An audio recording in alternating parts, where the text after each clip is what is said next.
नमस्कार। उत्तर प्रदेश चुनाव को लेकर महत्वपूर्ण आंकड़े, क्योंकि उत्तर प्रदेश के लिए तीसरे चरण के लिए प्रचार थम चुका है।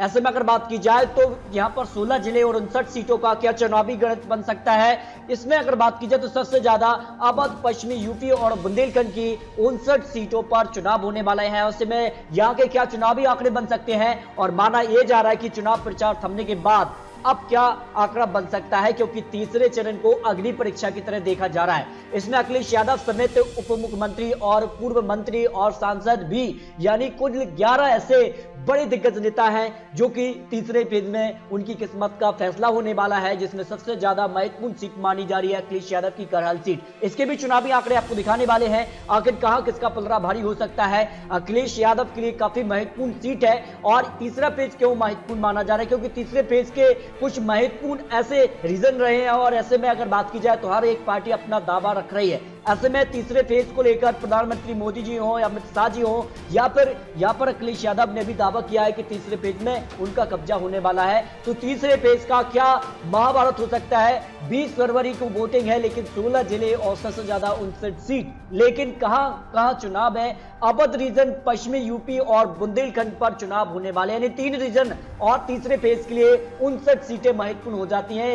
59 सीटें तय करने की कि आखिर उत्तर प्रदेश में किसकी लहर है, और इसके आंकड़े भी आपको दिखाने वाले हैं, क्योंकि उत्तर प्रदेश के लिए तीसरा फेज महत्वपूर्ण माना जा रहा है। धुआंधार प्रचार थम चुका है। बीजेपी हो या फिर समाजवादी पार्टी अपने अपने दावे रख दिए हैं जनता के बीच। अब जनता किसके साथ जा सकती है, लेकिन इससे पहले कुछ महत्वपूर्ण आंकड़े भी आपको दिखाने वाले हैं। या दोस्तों अमित शाह जी हो या फिर योगी आदित्यनाथ जी हो या फिर अखिलेश यादव, लेकिन राहुल गांधी दबे पांव भी उत्तर प्रदेश के लिए रैलियां कर रहे हैं। तो ऐसे में क्या गणित यहां पर बैठ सकता है, जनता अपना फैसला किसके साथ दे सकती है, इसके कुछ महत्वपूर्ण यानी जनता के कुछ रुझान, लेकिन अखिलेश यादव को टक्कर दे सकते हैं अजहरुद्दीन ओवैसी। उनको क्या कुछ आंकड़ा मिल सकता है। और अखिलेश यादव का जीत का दावा दूसरे और पहले पेज पर उन्होंने दावा रख दिया कि इस बार वो 100% जीत रहे हैं। तो क्या कुछ आंकड़ा किसके साथ जा सकता है, इसके कुछ महत्वपूर्ण आंकड़े आपको दिखाने वाले हैं। यहाँ पर बात करें तो कहां वोटिंग होने वाली है, और यहाँ की अगर बात की जाए तो किस रीजन से कितनी सीटों पर वोटिंग होगी, इसके भी आपको कुछ महत्वपूर्ण आंकड़े बताते हैं। देखिए, पश्चिमी यूपी में फिरोजाबाद, मैनपुरी, ईटा, कासगंज, हाथरस यानी 5 जिले, और यहाँ की 19 सीटों पर यहाँ पर वोटिंग होनी, यानी 5 जिलों पर पश्चिमी यूपी की 19 सीटों पर वोटिंग होगी। जबकि कानपुर देहात, औरैया, इसके अलावा फर्रुखाबाद, कन्नौज, इटावा, ये वो जिले हैं 6 जिले जहां पर अवध रीजन के जिले हैं, जहां पर बीजेपी 2017 में मजबूत स्थिति में नजर आई थी। तो ये यहां से कुछ महत्वपूर्ण आंकड़े बन सकते हैं। जबकि यहां पर बुंदेलखंड के लिए झांसी, जालौन, ललितपुर, हमीरपुर और महोबा, यानी कुल यहां पर बात की जाए तो यहां से काफी महत्वपूर्ण सीटें आ जाती है। और यहां का क्या चुनावी गणित बन सकता है, क्योंकि बुंदेलखंड रीजन पर बीजेपी ने सभी सीटों पर जीत हासिल की थी, 19 सीटों पर ही जीत हासिल कर ली थी। ऐसे में बुंदेलखंड के लिए झांसी, जालौन, ललितपुर, हमीरपुर, महोबा का क्या चुनावी गणित बन सकता है, इसके कुछ महत्वपूर्ण आंकड़े आपको दिखाते हैं। 2017 के नतीजों पर भी गौर करें तो बीजेपी ने यहां पर 59 में से 49 सीटों पर जीत हासिल की थी। समाजवादी पार्टी ने 8 सीटें, कांग्रेस को 1 और बीएसपी ने 1 सीट पर जीत दर्ज की थी। लेकिन 2017 के आंकड़े क्या 2022 में बीजेपी को मिलने वाले हैं, इसके कुछ महत्वपूर्ण आंकड़े आपको दिखाते हैं। यूं तो अगर बात की जाए तो यहां पर बात की जाए शुरुआत से ही, तो यहां पर अखिलेश यादव के लिए करहल सीट काफी महत्वपूर्ण मानी जा रही है, मैनपुरी भी सीट काफी महत्वपूर्ण मानी जा रही है।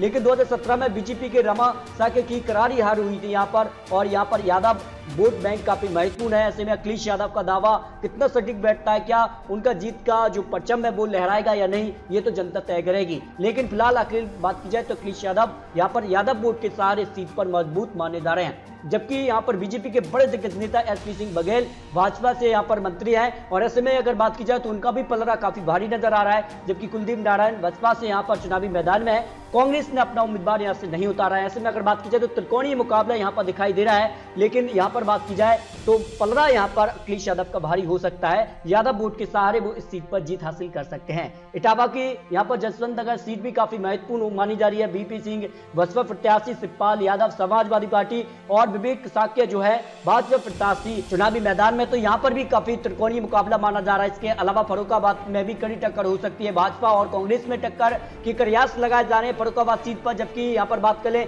सीधा मुकाबला बीजेपी और कांग्रेस में हो सकता है। यहाँ पर जो जो माना जा रहा है। जबकि यहाँ पर फर्रुखाबाद से ही यहाँ पर अमृतपुर में भाजपा और समाजवादी पार्टी के बीच में एक बड़ी टक्कर हो सकती है और यहाँ का क्या चुनावी गणित बन सकता है, इसके आंकड़े आपको दिखाने। जबकि फतेहपुर की 2017 की अगर बात की जाए तो 6 सीटें यहाँ पर चुनावी मैदान में थे और सभी 6 सीटों पर बीजेपी ने जीत हासिल की थी फतेहपुर को लेकर, जो चुनावी आंकड़े बन सकते हैं। जबकि ललितपुर की दोनों सीटों पर भाजपा का कब्जा रहा था। अगर बात की जाए तो ललितपुर सीट यानी जो बुंदेलखंड रीजन की जो सीटें हैं उस पर बीजेपी काफी अच्छी परफॉर्मेंस 2017 में दिखाई थी, लेकिन 2022 में क्या उस आंकड़े तक बीजेपी पहुंच पाएगी? यहाँ पर बुंदेलखंड रीजन पर जो ओपिनियन पोल के आंकड़े भी रहे हैं, अगर बात की जाए कुछ पुराने आंकड़ों पर तो 1989, 1991, 1993, 1996, 2017 में यहाँ पर कमल खिला है। तो क्या 2022 में भी खिलेगा ललितपुर पर कमल? ये तो जनता फैसला करने वाली है। लेकिन महरौनी सीट पर भी यहाँ पर राजपूत वोटर निर्णायक हो सकते हैं और ऐसे में अगर बात की जाए तो यहाँ का क्या चुनावी गणित बन सकता है और माना यह जा रहा है कि इस बार बीजेपी को बसपा यहाँ से कड़ी टक्कर दे सकती है, जो यहाँ का इतिहास रहा, जो यहाँ का गणित रहा है। यानी भारतीय जनता पार्टी को इस बहुजन समाजवादी पार्टी टक्कर दे सकती है, जो आंकड़े रहे हैं। लेकिन 2017 के नतीजे क्या 2022 में मिल सकते हैं? इस पर कुछ महत्वपूर्ण आंकड़े बन सकते हैं, जो विश्लेषण यहाँ पर निकल कर आ रहे। उत्तर प्रदेश के लिए तीसरे फेज की 59 सीटों पर भारतीय जनता पार्टी को सबसे ज्यादा 28 से 30 सीटें जा सकती हैं, जबकि समाजवादी पार्टी 22 से 26 सीटों पर आ सकती है। यहाँ पर बीएसपी की बात की जाए तो बीएसपी 0 से 6 सीटों तक आ सकती है, कांग्रेस 0 से 1 सीट, अन्य की बात की जाए 0 से 1 सीट और कुछ सीटें ऐसी हैं जिस पर अगर बात की जाए तो कड़ी टक्कर हो सकती है। करीब 4 से 5 सीटें ऐसी हैं जहां यहाँ पर तीसरे पेज के लिए कड़ी टक्कर देखने को मिल सकती है। फिलहाल अगर बात की जाए तो तीसरे पेज पर कहीं ना कहीं बुंदेलखंड रीजन का फायदा बीजेपी को मिलता नजर आ रहा है और बुंदेलखंड रीजन की जो सीटें उसका फायदा यहाँ पर बीजेपी को मिल रहा है। तीसरे पेज पर समाजवादी पार्टी यहाँ पर मुख्यमंत्री के तौर पर वो यहाँ पर चुनावी मैदान में है और अपनी सीट को क्या वो बचा पाएंगे या नहीं, ये भी काफी महत्वपूर्ण हो जाता है। क्या तीसरे फेज के आंकड़े 2017 चुनाव की तरह ही दिखेंगे या नहीं, ये तो जनता तय करेगी। आने वाले वक्त में क्या होगा ये आने वाला वक्त ही बताएगा। फिलहाल ये चुनावी आंकड़े, चुनावी अनुमान आपको जरूर दिखाए हैं, तो अपनी राय कमेंट बॉक्स में जरूर रखिए। तीसरे फेज पर क्या यहाँ पर योगी आदित्यनाथ का पलड़ा भारी होगा या फिर अखिलेश यादव की जीत के साथ अखिलेश यादव तीसरे पेज पर कब्जा जमा लेंगे? इस पर अपनी राय कमेंट बॉक्स में जरूर रख सकते हैं। तो मिलते हैं दोस्तों और से एक महत्वपूर्ण जानकारी के साथ, तब तक के लिए जय हिंद, जय भारत।